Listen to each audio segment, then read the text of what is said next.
waxaan dhammaan ummadda Soomaali meel kasta ay joogaan aan ugu hambalyeeynaya 60 guuradii ka soo wareegtay xornimadii gobolada waqooyi ay qaateen 26 Juun 1960 taasoo aasaas u noqotay midowgii Soomaaliya 1 July 1960 waa maalintii ugu horeysay oo la taagay calanka Soomaaliya oo laga taagay calanka buluuga ah dhul Soomaaliyeed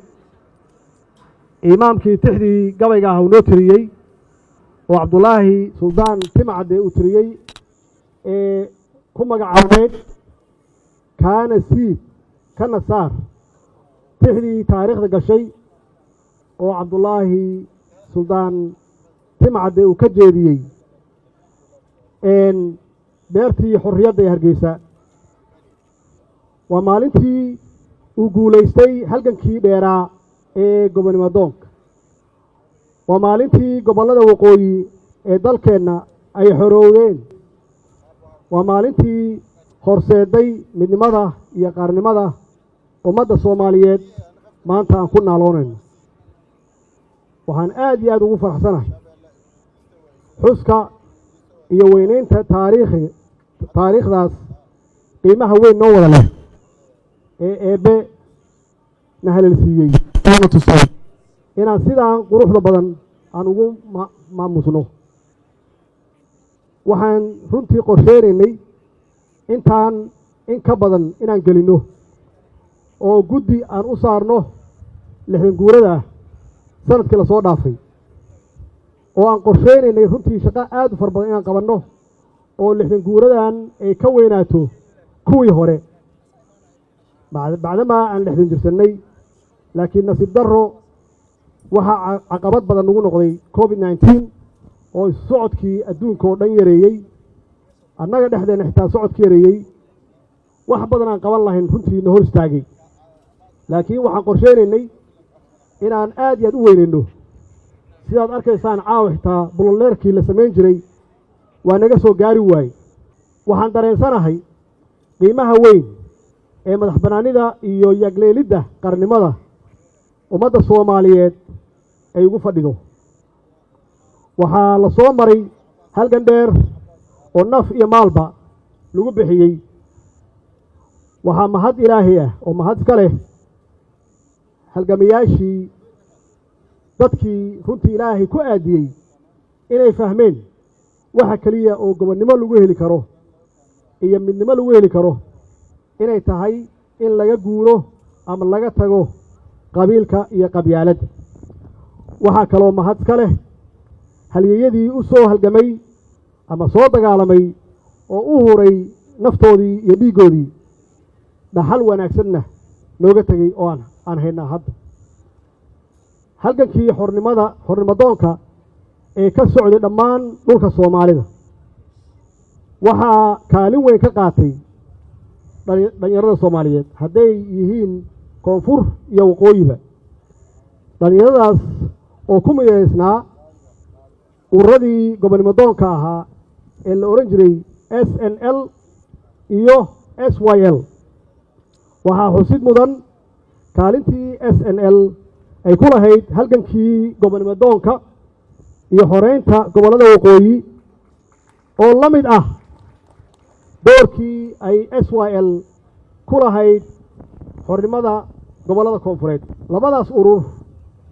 waxay lahaayeen xiriir adag waxay ku midaysnaayeen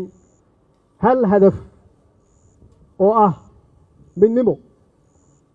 oo ah xorriyad in la helo saas darteed waa inaan mar walba aan muujinno doorkii SNL ay ku lahayd sidaan u muujinno tan doorkii ay ku lahayd SYL mar walbaba waxaa hubaal ah in dhallinyarada SNL iyo SYL ay guteen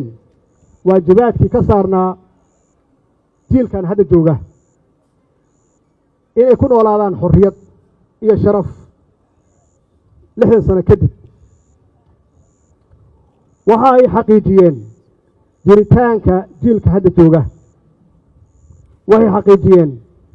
jiritaanka dal Soomaaliyeed oo xor ah waxayna taariikhda ku galeen inay ahaayeen dad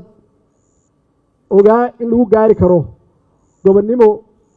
iyo midnimo in lagu gaari karo waxaa ugu horeeya daacadnimo siday sheegeen iyo cadaalad suubanaan iyo wanaag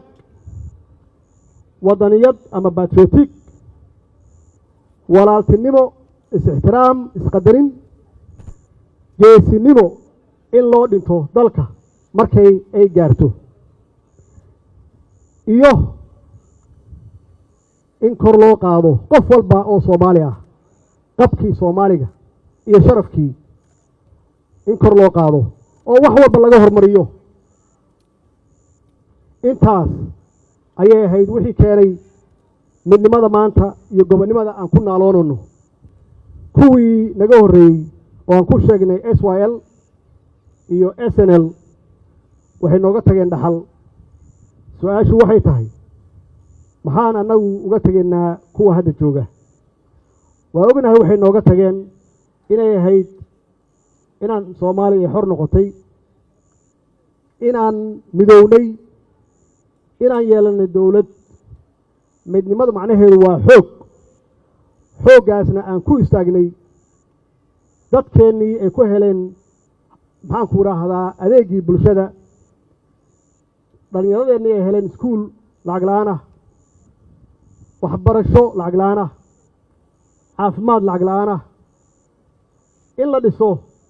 amnigii iyo dowladnimadeennii iyo ciidankeenni la dhiso kadibna markii annaga hawsheennii dhexdeenna aan dhammaynay aan u tallaabnay inaan Afrika wax ka xoreyno oo cidda naga liidata aan kaalmeyno aan gargaarno maanta marka adduunka aad aado cid walba kula hadasha waxay soo xasuustaan Soomaalidii hore iyo siday ahaayeen iyo sidaan Afrika u caawinay iyo marba ku sheegaan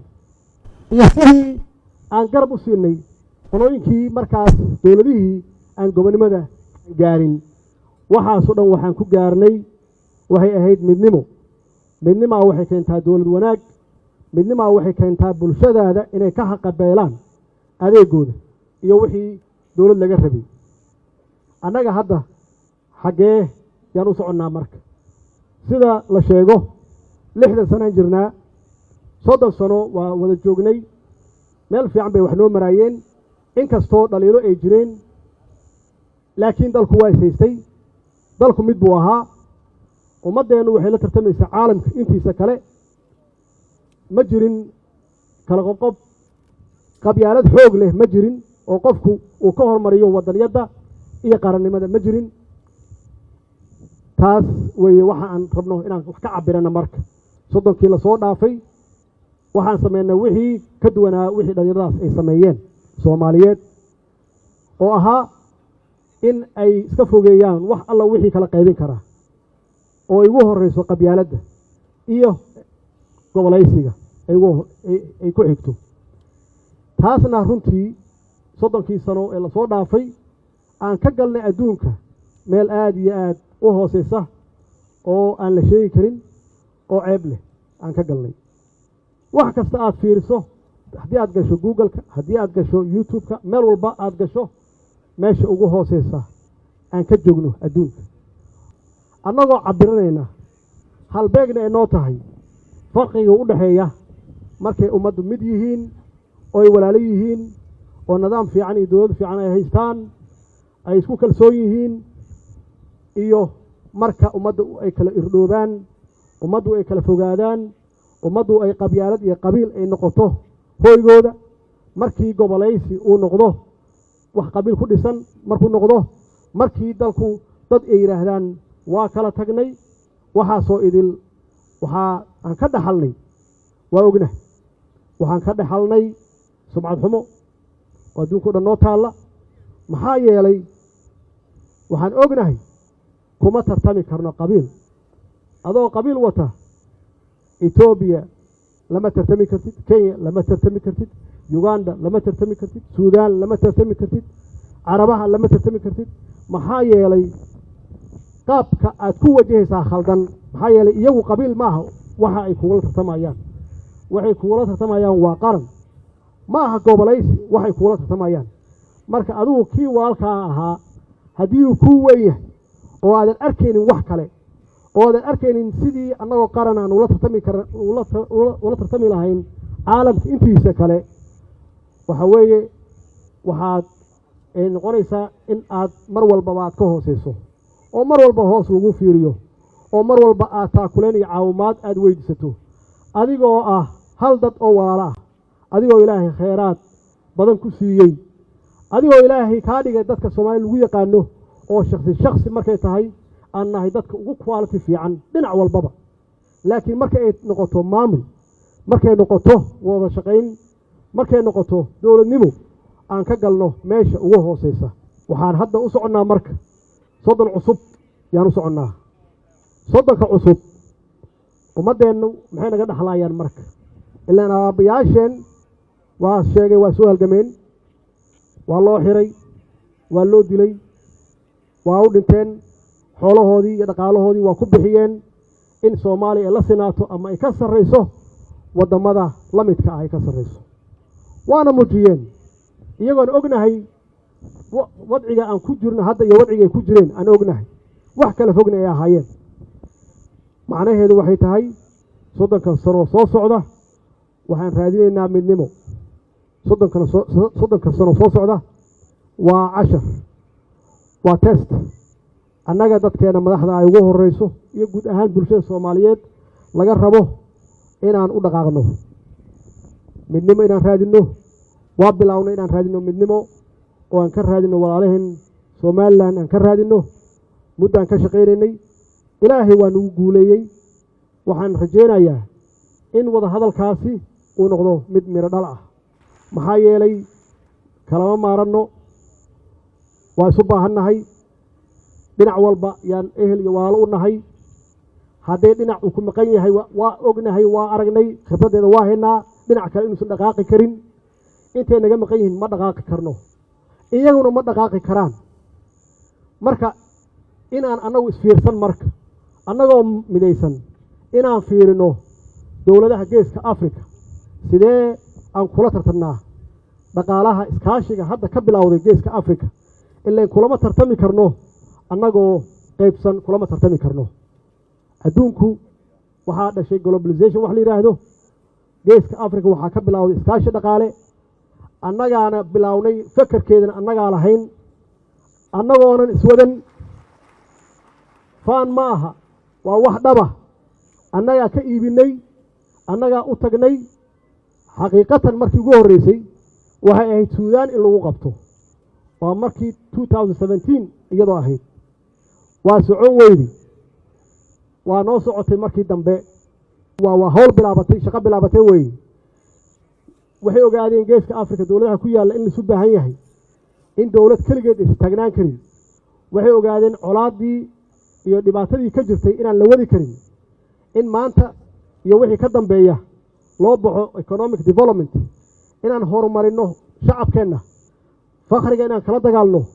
wax alla wixii conflict ahaa ama attention ahaa in la joojiyo oo aan ku bedelno isdilkii hub aruursigii inaan ku bedelno inaan beeraheena horumarsanno baddeena inaan horumarsanno annaga ugu baddeer africa iyaguna waxay u baahan yihiin wax baddeena ka soo baxdo iyaguna waxbay hayaan aan uga baahannahay tartankaasi ma geli karno annagoo kala qaybsan ma geli karno mar walba waxaad ku jiraysaa meesha ugu hooseysa sidaas darteed anigoo ku kalsoon wadahadalkii aan soo galnay meel fiicanna aan ku soo ogaanay inaan xoojinno aan horey u qaadno aan horey u marinno insha allah hadduu ilaah yidhaahdo walaalkay madaxweynaha somalilan muuse bixi waa nin soomaali ah waa nin vision leh waa nin aragti dheer leh waa nin waayo araga muddo dheer soo jiray wuu arkayaa in somalilan aysan hore u socon karin annaguna aan hore u socon karin intaan kala maqannahay waa arkaa geesinimadeeda qabtaahay waana bilaabay waxaan rajaynayaa insha allah hadduu ilaah yidhaahdo inaan xoojinno hadduu eebbe yidhaahdo waxaan ka shaqeynay dowlad wanaag oo ah marka la raadinayo midnimo inaad adiga aad ka shaqayso dowlad wanaagna waxaad ku heli kartaa xasilooni siyaasadeed waana muujinnay in aan helnay xasilooni siyaasadeed oo waa iska dhici kartaa siyaasaddu waxay leedahay muran iyo kale fakr duwanaashay leedahay waxyaabahan dhacaya dhib ma laha waxa weeye waa exercise oo dimuqraadiyad ah weeye ma aha kala tag iyo kala fogaansho ma aha waad aragtaan mar walbaba ay waxa dhacaan waxay ku dambaysaa in laisu soo noqdo oo caqliga shaqeeyo oo laga shaqeeyo danta guud waxaan yararka ah waa laga gudbayaa waana ku soo jirnay laakiin marna annagu ma gaarin level ah inaan wax ku duminno in dowlad meesha laga saaro ma gaarin dowlad cusub maalin walba la dhiso ma gaarin waa taas weytan xasilooni darrada ah waana ku guulaysanay waxyaabaha aan noo qabsoomayna waxaa qayb ka ah arrintaasaa qayb ka ah